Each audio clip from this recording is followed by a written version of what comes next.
So I thought I might as well just start off this Q&A with the biggest question. I know it's the one that all of you guys have been waiting for, and I'm kind of nervous to answer because I feel like it's going to be so controversial, and it's a really big thing in my life. And that is, do you like pineapple on your pizza? And the answer is yes, it's fucking delicious. Please don't unsubscribe. All jokes aside, I asked you guys for some questions on my Instagram, and you guys actually sent me really good ones. So let's just jump in. My first question is, can you enlighten us with your most embarrassing stories? I was thinking about this question, and I think my brain has done me a favor and just selectively deleted all of my embarrassing memories from high school and middle school, because trust me, there were a lot. But I will tell you one embarrassing story that happened to me quite recently, literally like 3 days ago. And that was, long story, but I was in Seattle and I was meeting up with a friend of my friend who just moved there. And we hit it off. He's the type of person that I would start a podcast with, which is coincidentally also my main criteria for a boyfriend. The next morning, I immediately texted my friend Victor to gossip about it, you know, as one does. I was like, in all caps, I met the coolest fucking guy last night. His personality is literally an 11. And then I looked down at my phone and I realized that I've sent all of those texts to the guy that I got drinks with, talking about him. Yeah, I wish I was making that up because it sounds so cheesy and so absurd. Like, of all the contacts in my phone, I had to text the guy I was talking about. I could just like feel my entire soul just crumpling into a ball and slowly moonwalking away from my body. Luckily, he was actually pretty nice about it, and he was like, oh, I'll make sure Victor gets this message, and also, I think your personality is an 11. So that was very sweet. But also, I don't live in Seattle. I think I have this problem where I always date people who are in the wrong city or about to move to the wrong city, or I'm about to move to the wrong city. So it never really works out, but that's the tea on my latest romantic endeavor. Okay, and a related question that I got a couple times was, do you have a boyfriend? Which evidently, I do not. Trust me, if I did, my Instagram feed would be about 1,000 times better because I'd make him take like 700 pictures of me per day. But yeah, I am living that single life right now. And actually for a while I was pretty angsty about it, especially when I first got into college, because I feel like the expectation that the adults in my life and like my parents had set up for me is that you meet a lot of important people, or like the guy you're gonna marry in college. Literally at like 18 as a college freshman, I was like, I'm not gonna find my soulmate here. But you know, it's not a fucking big deal. My eggs aren't dying anytime soon. And even if they are, I'm not sure I want kids anyway, so like, fuck that. Who is your celebrity crush? Growing up, my first ever celebrity crush was Joseph Gordon-Levitt in Inception. Have you seen him in that suit, in that hotel, running around like a spinning hallway? That is my new fetish. No, I'm just kidding. But he is very handsome, but tragically married and with a kid now, so if you get divorced, Joseph Gordon-Levitt, you know who's coming for you. How many relationships have you been in? I have been in 2. The first guy I dated was actually the first guy I ever met off of Tinder, and the first guy I really ever talked to on Tinder. That was at the end of my freshman year in college, so around 2 years ago now. There's something about falling in love for the first time, and there's also something about falling in love for the first time in a new city that's like so magical. After we broke up, I was so salty and like so heartbroken. This is dramatic, but I was so heartbroken that like my body physically hurt. I don't know if you guys have ever experienced that, and I hope that you never have, but like shit, that was rough. I spent an entire summer being so brokenhearted over this guy. In retrospect, both of us thought we knew what we were doing, relationship and sex-wise, and we super didn't. So it was a learning experience for both of us. I figured out what I wanted in a relationship. I lost my V-card, so like that was fun. And then my second boyfriend ever was actually earlier this year. He was coincidentally also the first guy who ever asked me on a date in 10th grade, and we were both so incredibly awkward then that it didn't work out at all. We've actually gone to school together since elementary school, so I've known him for ages, and we tried to do long distance, but it didn't work out. Long distance, props to any of you guys who can do it, but it is so fucking hard. Like, my parents did long distance for 3 years from California to England, which is insane, and then they got married at the end of it and they're still happily together, and I wish I could be like that, but it's just so hard for me. I think especially when I'm so busy, when I'm in college and I don't have a lot of money to pay for flights across the country every couple weeks, and I wish that I could be some type of like virtuous and lofty human being who like, oh, I only need great conversation to sustain a relationship, but I really need the physical aspect too. And that doesn't just mean sex, that also means just being able to like hold hands with somebody or cuddle with somebody or like experience your life together. And that is so hard to get in a long distance relationship. So it wasn't for me, but also a great guy. I feel like I'm giving like Yelp reviews of these relationships. Would you rather sweat mayo or poop basketballs? Girl, for the sake of my asshole, which I would like to keep intact, I would say sweat mayo for sure. If someone decided to make a movie based on your life, who would you want to play you? Hands down, Jesse Eisenberg. I just want Jesse Eisenberg in like a wavy wig. As you guys comment all the time, I talk super fucking fast, and I think he's the only actor who could actually depict that. At film school, I actually have an unfortunate reputation of loving Jesse Eisenberg like way too much, which is a weirdly specific reputation to have, but I think he's a brilliant actor. I fucking love like all of his quirks. I just find hilarious. Sometimes at night I just watch Jesse Eisenberg interviews to like comfort me that somebody with the same level of social anxiety and pace of speaking is like popular in the world. My next question is, any tips for going on dates and or using apps like Tinder? I used to be a lot more uncomfortable and a lot more nervous on dates, and I would always worry whether I looked perfect and whether the guy would like me. But I think it's important to remember that an equally important component of the date is whether you like the guy and just whether you vibe. Like, you're interviewing him as much as he's interviewing you. Obviously on dates, everybody is presenting the best version of themselves, but I think as long as, for the most part, you're being super honest about who you are and what you're like, then there's no reason to be nervous, because if they don't like you for the way that you are normally and the way that you're acting on the date, then it's just like, oh, it didn't work. Similarly with dating profiles, I think it's really helpful to like actually express who you are in the description. Like, I think a lot of people try to stay mysterious or just seem like they aren't trying by putting the weakest bio ever. Like Maryland to LA. What? How do I tell a whole personality from that? So yeah, if you have like a weird sense of humor and stuff, like put that shit in your bio, because it's just gonna filter out anybody who doesn't vibe with it. What is your worst or weirdest Tinder date? Oh boy. The time that I went over to a guy's place for drinks and I witnessed two of his roommates get into a physical fist fight over the last roll of toilet paper. One of them called the cops on the other one, and then I had to leave because I was about 5 shots of vodka into the night and I was born in 1998. So you do the math. Where are you planning on living after graduation? Would you ever live in New York, or do you see yourself settling down in California? This is a question that I ask myself pretty much every day, and I don't fucking know. Obviously, there are things that I hate about LA, but also, especially as somebody who's like a little bit introverted and socially awkward, it's hard, and it takes several years for me to actually feel like I have a group of people that I like in a city. And that was something that was really hard to do in LA, but I feel like I finally have people that I can hang out with. And so I'm kind of scared to move to another city and try to do that all over again. But I've also always wanted to live in a bunch of different places. I talk about New York all the fucking time. Obviously, also that ties in with my career decisions as well. If I want to keep doing YouTube, I can do that anywhere, even though LA is kind of the hub for it. But if I want to work in traditional film and TV, then that is something that I basically have to do in LA. So yeah, I probably shouldn't be taking life advice from internet strangers, but also let me know what you guys think below. I've always felt deep down like I'm a New York person, and that's always been like my dream of adult Ashley is like, she's thriving in her Soho apartment. Also, I just find New York guys like incredibly attractive. New York accent, fuck me up any day. So there's that as well. A less important factor, but still one nonetheless. Our next question is, what's the tea? The tea I'm drinking today is a Stash premium green tea that I may or may not have stolen from my hotel in Seattle because I wanted some free tea packets and this tea tastes good. Okay, we're back on Tinder questions apparently. This one is, what's your Tinder bio? I have had the same Tinder bio since I first downloaded Tinder like 2 years ago, and that is skills, baking, pretending like I know what I'm doing with my life, weaknesses, free food samples, capitalization, and coming up with lists of more than 3 items. What's a word that bothers you? The word bucolic. Why? Why does it sound like such a harsh and disgusting word? It sounds like a disease, but it means relating to the pleasant aspects of the countryside and country life. Why? English, why did you do that? Weirdest sexual experience.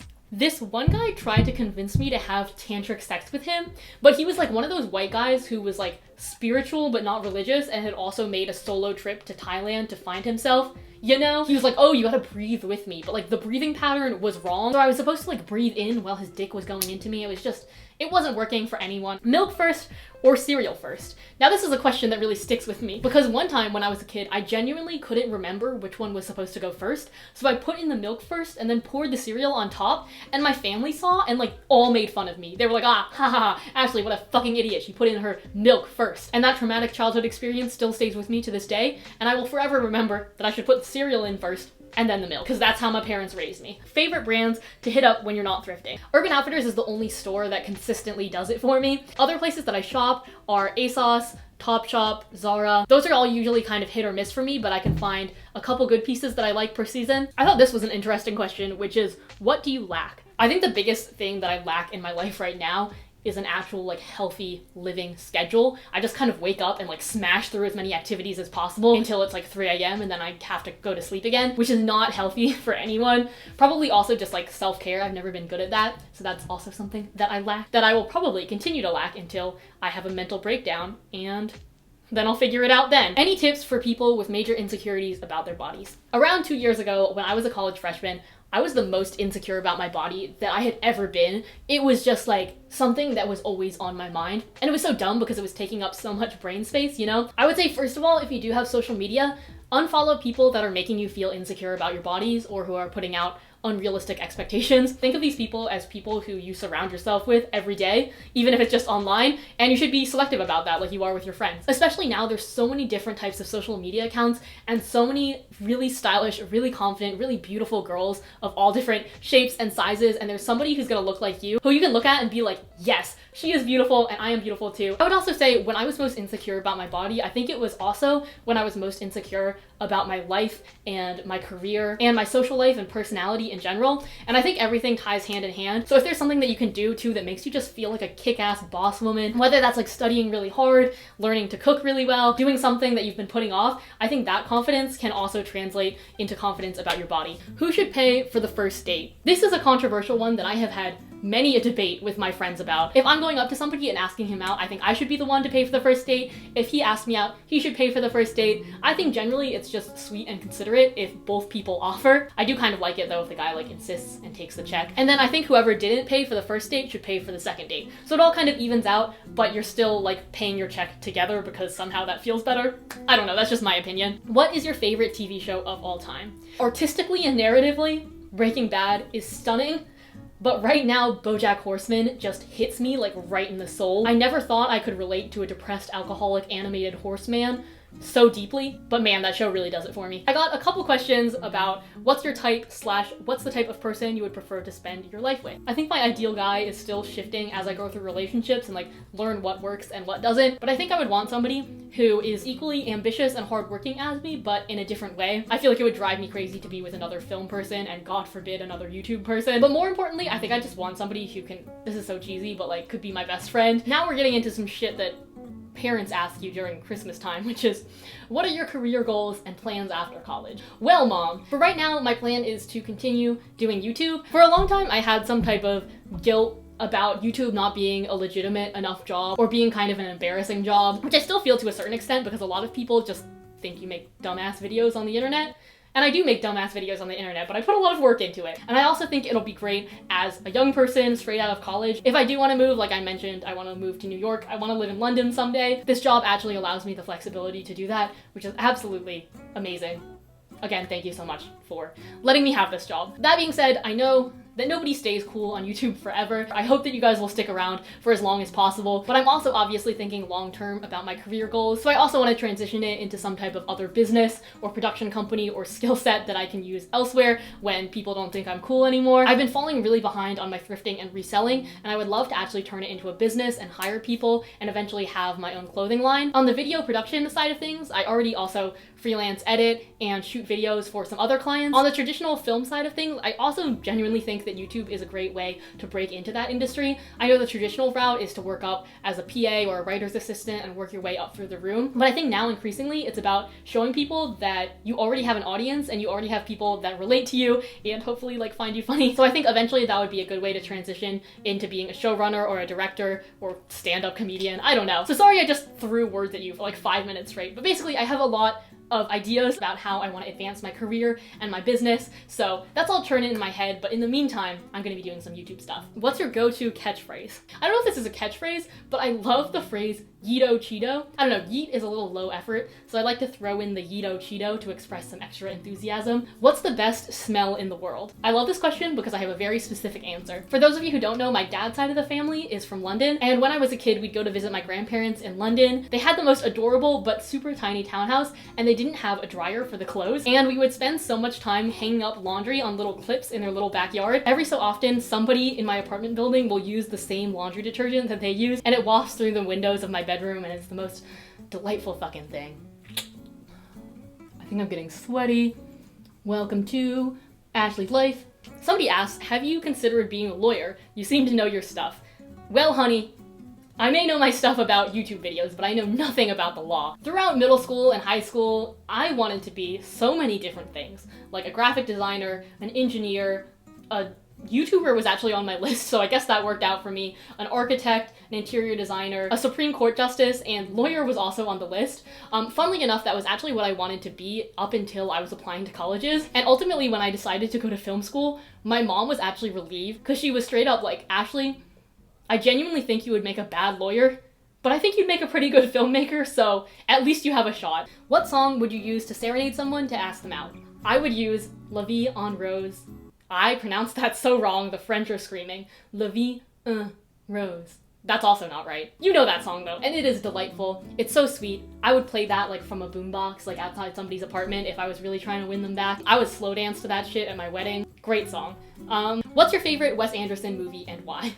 Hands down, Fantastic Mr. Fox. I know it is not his most popular or most well-respected movie, but that shit hit me in the feels so hard. I cried so much. For some reason, relating heavily to animated middle-aged male animals is a theme in my life. This one was a hot topic that a lot of you guys asked me about, and that is, do you tell people about your YouTube, like your friends, family, and Tinder dates? This is something that is new to me because for the longest time I didn't tell anybody about my YouTube channel. I was really embarrassed of it and afraid people would judge me, especially because I grew up in a high school where obviously nobody did YouTube. That was fucking weird. Nobody was in the film industry. Nobody did social media either. So I was very diligent about hiding it from people for a long time. Once I finally hit 100,000, I told some of my best friends, but then I found out that they already fucking knew because the film freshman at UCLA had somehow Googled me and found my YouTube channel, even though they must have been doing some like Sherlock level snooping because I don't have my real name attached to my channel. But they all found out and then they told everybody else in the film school. So I think most of my class knows. My family, I have not told yet